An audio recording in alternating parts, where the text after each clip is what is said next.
If you see someone standing in a blizzard, don't look away. In this video, 3 people noticed a figure already inside, watching, waiting, never moving. But every time they turned around, it was closer. Watch until the end, because the last one never saw it move. Story 1. The car was already there when I opened the front door, parked close to my house at the edge of the driveway, half buried in snow. Engine off, headlights off. The street was covered in white except for that dark shape sitting at an angle near the mailbox, and there was a man inside, visible through a clear patch on the driver's side window, sitting upright with both hands on the steering wheel, not moving. Snow moved across the road in thin sheets under the porch light, building along the tires and lower doors, and the car was in that position.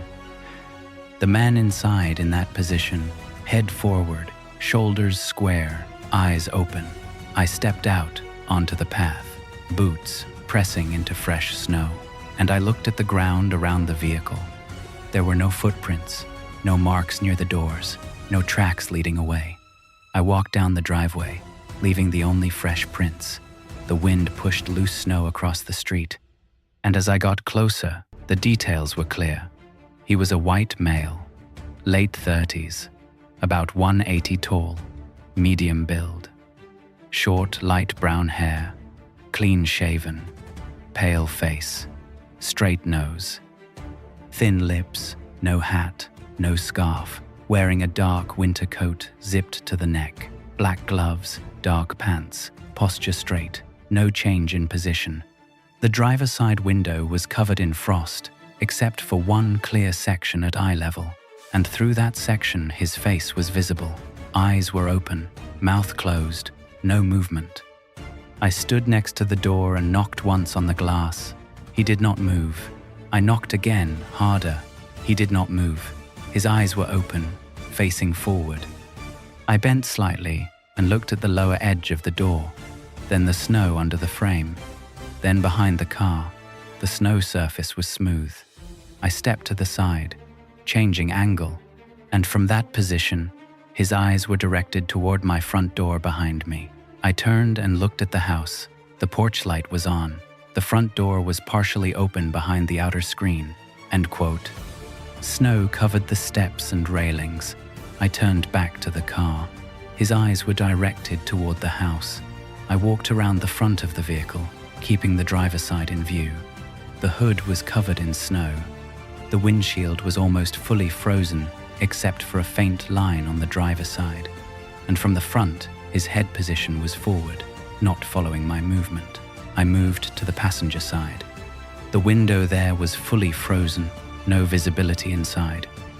I checked the door handle. It did not move. Ice formed along the edges. I stepped back and looked at the roof. Snow covered the surface evenly, except for a narrow strip above the driver's seat where it shifted and refroze. I moved back toward the driver's side, stepping into the existing footprints. And when I reached the clear section, his face was forward. Now it was turned toward me. His eyes were fixed on me, mouth closed, hands on the steering wheel, body in the same position. I stepped back, compressing the snow under my boots. He did not move. I stepped back again toward the house. He was in that position. I reached the steps and turned once more. He was there. Same posture, same direction of gaze. I went inside and closed the door. The porch light illuminated the driveway and street. The car was visible through the front window. The man was inside, position unchanged. Face directed toward the house. Snow fell across the street, building around the tires and lower doors, covering more of the vehicle. The clear section of the window was visible.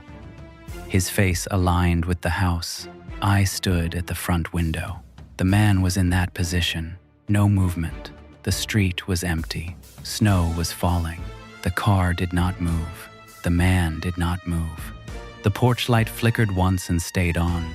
The clear section on the window shifted slightly as frost formed around it. The face was there, same position.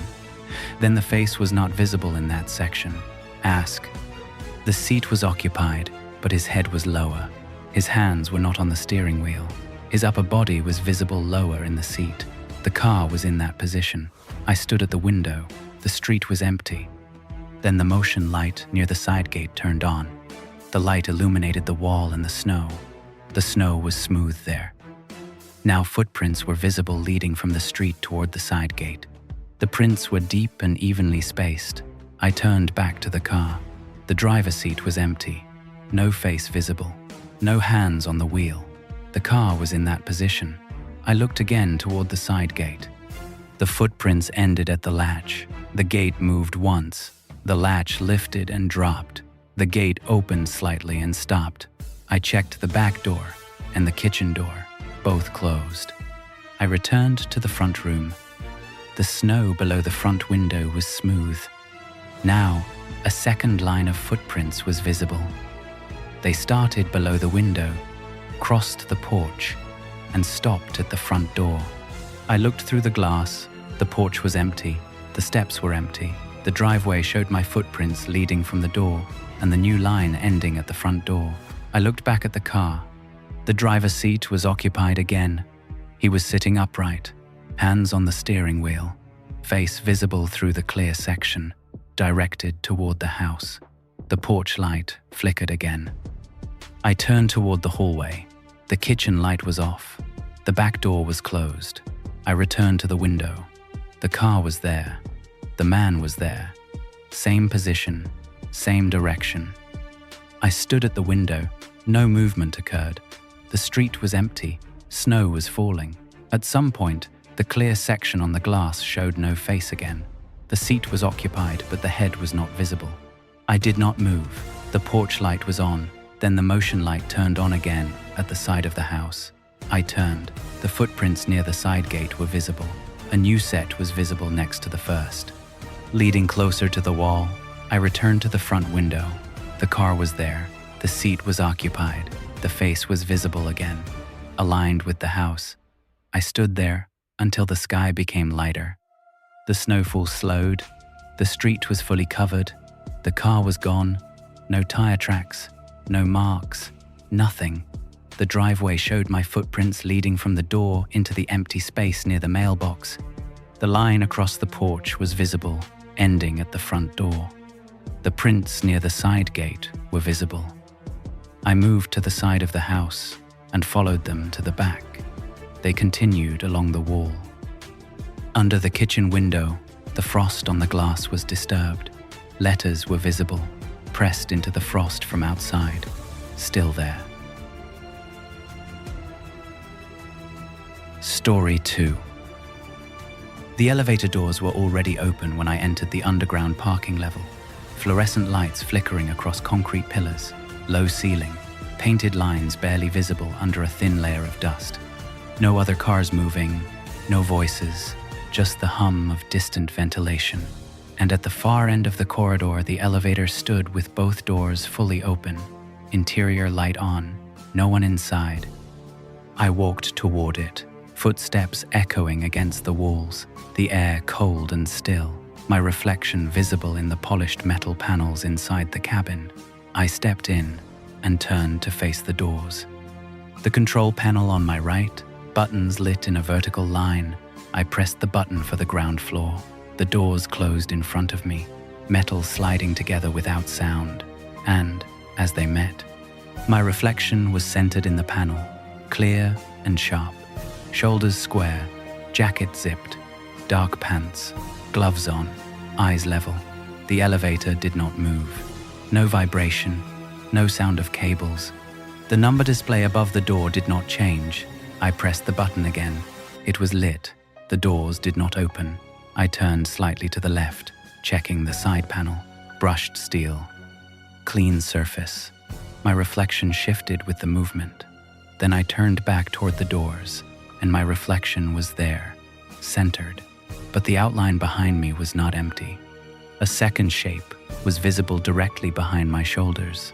Taller, wider, a dark, vertical mass, with no edges defined, no face, no features, no clothing. Just a solid black form where the reflection should show empty space. I did not move. The shape did not move. I raised my right hand slowly. My reflection raised its hand. The shape behind did not change. It was in the same position. I lowered my hand. The reflection lowered it. The shape was fixed. I turned quickly. The space behind me was empty. No one inside the elevator. The corners were clear. The ceiling lights steady, the floor clean. I turned back to the panel, and the reflection showed the same dark shape behind me again. Same height, same position, no change in distance. I stepped forward until I was close to the doors, reducing the space behind me. The reflection updated. The shape was behind my shoulders, same distance relative to my position in the reflection. I stepped back. The reflection shifted. The shape was fixed behind me. I pressed the open button. The doors did not respond. I pressed the alarm button. No sound came from the panel. No light changed. The display above the door showed a number. It did not change. The elevator did not move. I turned to the side wall and looked at the polished panel there. My reflection appeared again, and the same dark shape stood behind me in that panel as well. Identical position, identical height, no features. I stepped sideways along the wall. My reflection slid across the surface. The shape was aligned behind me in the reflection. I stopped. The shape stopped. I moved my head slightly. My reflection moved. The shape did not shift independently. It was locked in position behind my shoulders. I turned again. The space behind me was empty. No movement, no sound. I faced the doors again, and the shape was there, in the reflection. I reached out and touched the metal surface of the door. Cold, smooth. My handprint appeared briefly in the condensation near the edge. The shape in the reflection did not change. I stepped back and pressed multiple buttons on the panel. Several lights turned on, none turned off. The doors were closed. The elevator did not move. I looked up at the ceiling panel. The light was steady, no flicker. I looked down at the floor, clean, no marks, no objects. I looked back at the doors, and the reflection showed the shape slightly higher than before. Its top edge now closer to the ceiling line in the reflection. I did not move. The shape was at that new height. I turned and checked behind me. The space was empty. I turned back. The shape was higher in the reflection. I stepped backward until my back was near the rear wall. The reflection changed. My position centered again. The shape stood directly behind me in the reflection, occupying the space between me and the rear wall. But when I reached back with my hand, the wall was there, flat, solid, nothing between my back and the metal. I lowered my hand. The shape did not react. I moved to the corner of the cabin. The reflection shifted to the angled panel, and the shape appeared in that panel too. Same position relative to my body, no features. I pressed the stop button. No response.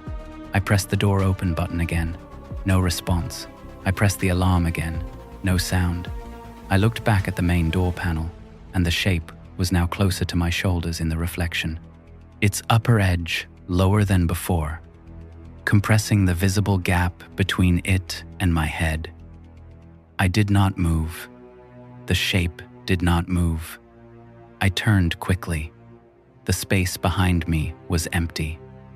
I faced forward again. The shape was closer in the reflection.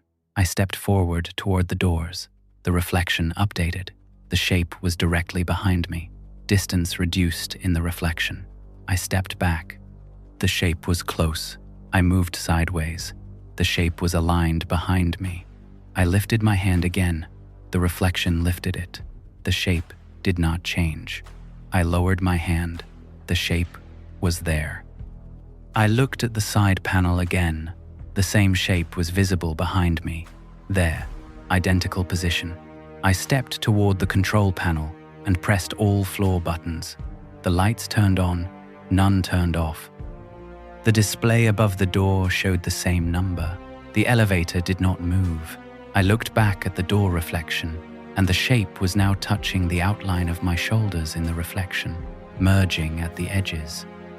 No separation visible between my outline and the dark mass behind. I did not move. I turned. The space behind me was empty. I faced forward. The shape overlapped my shoulders in the reflection. I stepped forward. The overlap was there. I stepped back. The overlap was there. I moved to the side. The overlap was there. I reached behind my shoulder with my left hand. The wall was there. Nothing else. I lowered my hand. The reflection showed my arm returning to my side. The shape was merged with my outline. I looked at the ceiling again, then back to the doors. And in the reflection, the top of the shape was now above my head, extending higher than before. No edge visible. I pressed the open button again. The doors opened. The corridor outside was empty. The same parking level, same pillars, same lighting. I stepped out of the elevator, turned to face it. The interior was visible, empty, no shape inside. I looked at the metal panel from outside. My reflection showed me standing in front of the doors, and the same dark shape was directly behind me in the reflection. Aligned with my shoulders, I stepped to the side. The reflection shifted. The shape was behind me. I stepped farther away. The reflection became smaller. The shape was the same size, relative to me, in the reflection. I turned away from the elevator and walked toward the exit ramp. Concrete floor, sloping upward. Overhead lights, spaced evenly. No movement around. I passed a parked car. Its side window reflecting my movement. And in that reflection, the shape was behind me again. Same position, no features. I kept walking. I reached the ramp and moved up towards street level. Cold air entering from outside. I stepped out into the open, snow falling lightly, street quiet. I walked to my car parked near the entrance, opened the driver door, sat inside, and looked at the rearview mirror. My face was centered, and directly behind me in the mirror, the same dark shape was visible, occupying the entire back seat area. No features, no edges. I did not move. The mirror showed it in that position. I turned my head and looked behind me. The back seat was empty. I looked forward again at the mirror. The shape was there, unchanged. I adjusted the mirror angle. The shape was aligned behind me. I reached back with my hand. The seat was empty. I lowered my hand. The mirror showed the shape. I turned the key. The engine started. The dashboard lights came on. I looked once more at the mirror. The shape was there, same position. Then the interior light turned off and the mirror went dark. I drove out of the parking area onto the street, snow covering the road. Streetlights spaced along the sidewalk, and in the side mirror, the reflection showed the road behind me, and the same dark shape centered in the frame, aligned with the back of the car. No distance change. No movement visible. I accelerated. The street extended ahead, and the shape was in the mirror, fixed in place, same position, same size. Story 3. The corridor was empty when I stepped out of the elevator on the 3rd floor.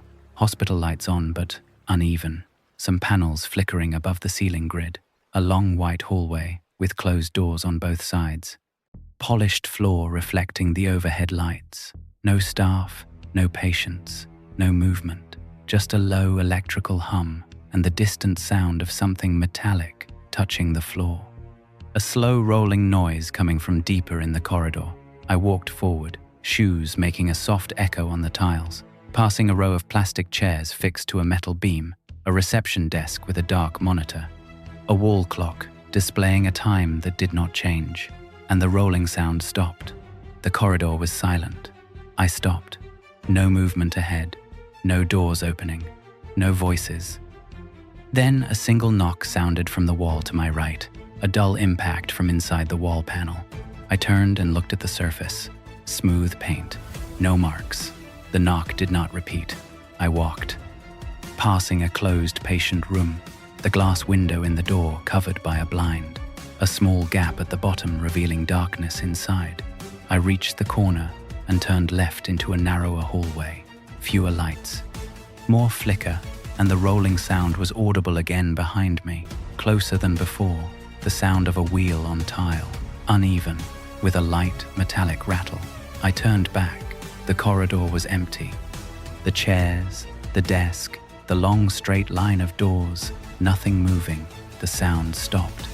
I faced forward again and walked faster, passing a fire extinguisher mounted on the wall, a sign pointing to emergency exit, a set of double doors at the end, and the lights flickered once.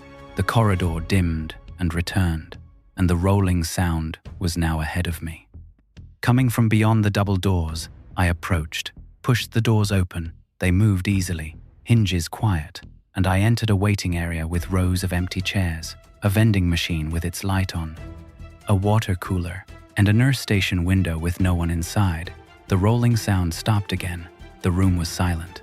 I walked across the space, the floor reflecting the machine light, and as I passed the nurse station, the intercom speaker above the window clicked once.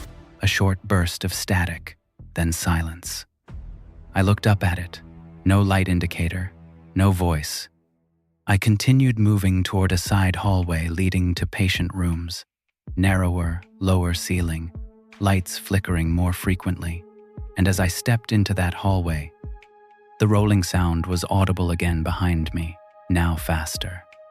The rhythm of a wheel pushed at a steady pace. I turned immediately. The waiting area was empty. The chairs aligned. The vending machine light steady, no movement. The sound stopped.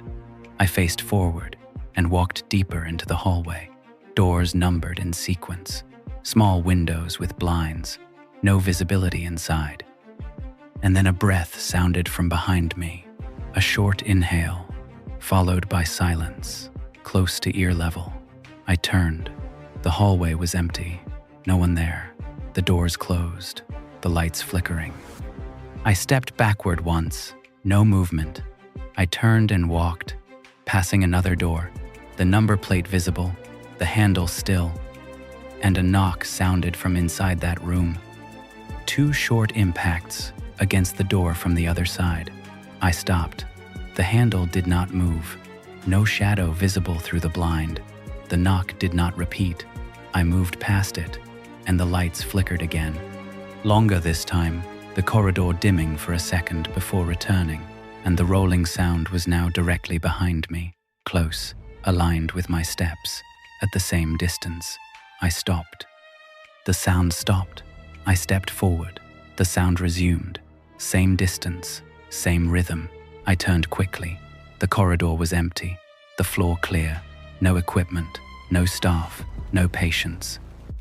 I faced forward again and reached the end of the hallway, where a single room door stood slightly open, a thin line of light visible from inside. I pushed it open, the hinges quiet, and entered a small patient room, bed against the wall, white sheets, metal frame, a chair in the corner, a wall monitor with a dark screen, no one inside. I stepped in, and the door moved behind me, closing slowly until it met the frame. No sound from the latch. The room was silent, the overhead light steady. I stood near the bed, looking around, nothing moving, and then a knock sounded from inside the wall behind the bed, a dull impact from within the structure. I turned toward it, the wall surface smooth, no marks. The knock repeated once, then stopped. I moved to the door and tried the handle. It did not move. The door was closed. I pressed again. No movement. I stepped back into the room, and the lights flickered. The overhead panel dimming and returning, and the rolling sound was now inside the room. moving along the floor, circling the bed, a metallic wheel turning on tile. I looked down. The floor was empty. Nothing visible. The sound moved to my left, then behind me, then to my right, tracing a path around me. I turned with it. No object present. The sound was present, then stopped directly behind me, and a breath sounded again, closer, at the level of my neck. I turned. Nothing there. The bed, the chair, the wall. I faced the door. The intercom speaker above it clicked. Static filled the room for a second. Then a voice came through, clear, low, without distortion, saying 3 words. I see you. The speaker went silent. I stood in the center of the room, no movement visible. The lights flickered again. The rolling sound resumed, now between me and the door, blocking the space. I stepped sideways. The sound shifted with me, in position. I stepped back. The sound moved back, always between me and the door. I turned toward the bed, the wall behind it, and the sound moved to that side. Keeping distance equal, I moved again. The sound adjusted, no object visible. The light flickered longer this time. The room dimmed, and during that dim interval, the breath sounded again. Longer, continuous, for a second, then stopped. As the light returned, I stepped toward the door and pressed the handle again. It did not move. I stepped back. The sound remained between me and the exit. The intercom clicked once more. No voice, just static. Then silence. I moved to the corner near the chair. The sound shifted, at the same distance. The room was empty to the eye. And then all lights went off for a moment. Complete darkness. The rolling sound moved quickly across the room, stopping directly in front of me. And in that darkness, the same voice came through the intercom again. Closer, same words. I see you. The lights returned. The room was visible, empty. The door was in front of me. I pressed the handle. It opened. The corridor outside was empty. I stepped out, turned back. The room was empty. No movement. I walked down the hallway toward the waiting area. No sound behind me. No breath. No rolling noise. I reached the main corridor, past the desk, the chairs, the clock displaying the same time, and moved toward the elevator. Pressed the button. The doors opened. I stepped inside, turned to face the doors, and as they closed, the intercom inside the elevator clicked once, a short burst of static, then the same voice, clear, low, saying, I see you. The display did not change, the elevator did not move, and no other sound was present. If you ever see something that doesn't move, don't get closer, don't look at it, and don't turn your back on it, because some things stand still, then they are inside. And when you finally notice, they're already behind you. Subscribe to Tales of the Darkness and turn on notifications, because the next time you see something standing there, you might not have time to walk away.